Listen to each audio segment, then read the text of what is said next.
In the biblical narrative, the stories of Abraham and Isaac stand out as foundational moments in the faith journey of God's chosen people.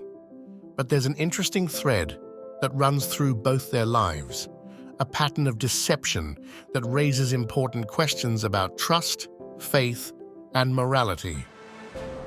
Here, we'll explore how both Abraham and Isaac resorted to deception in similar situations, and what this tells us about their lives, their faith, and the role of divine intervention.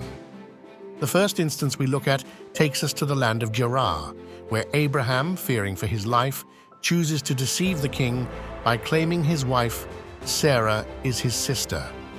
This decision, though made out of fear, illustrates a deeply ingrained cultural practice of the time, protecting one's wife from the threat of abduction by claiming she is not married.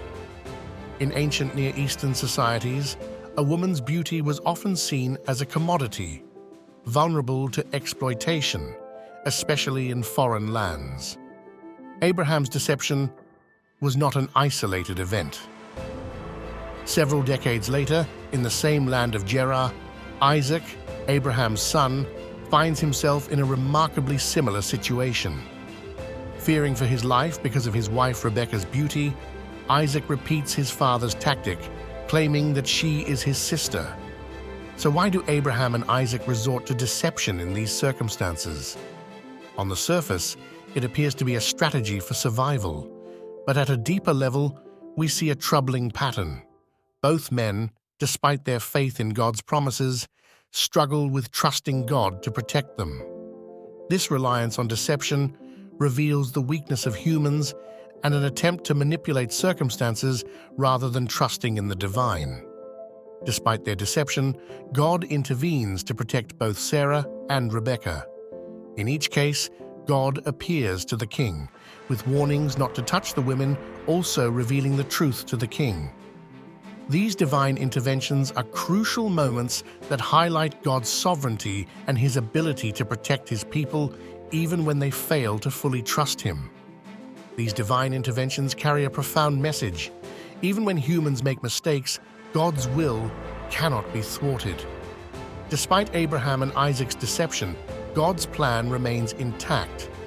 God's protection of Sarah and Rebekah is a reminder that divine providence isn't contingent on human perfection, but on God's commitment to his promises. But this raises important questions. How should we view the actions of Abraham and Isaac? Is deception ever justified, even when motivated by fear or self-preservation? The narrative doesn't provide a direct answer, but it does suggest that there are limits to human understanding. Abraham and Isaac possibly acted out of a belief that God needed their help, but their actions demonstrate the struggle between human effort and divine trust. The ancient cultures of their time also play a significant role in understanding their choices.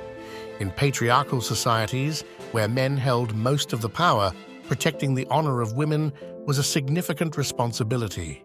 By claiming Sarah and Rebekah were their sisters, both Abraham and Isaac were attempting to shield themselves from potential harm while also preserving their social and economic positions.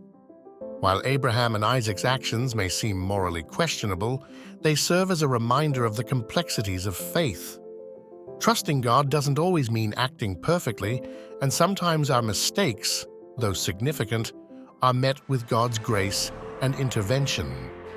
Despite their flaws, both Abraham and Isaac are remembered as giants of faith in the biblical narrative. Their willingness to trust God, even when their actions didn't reflect that trust, serves as a powerful testament to God's grace. The story of their deception ultimately shows that God's faithfulness endures even when we falter.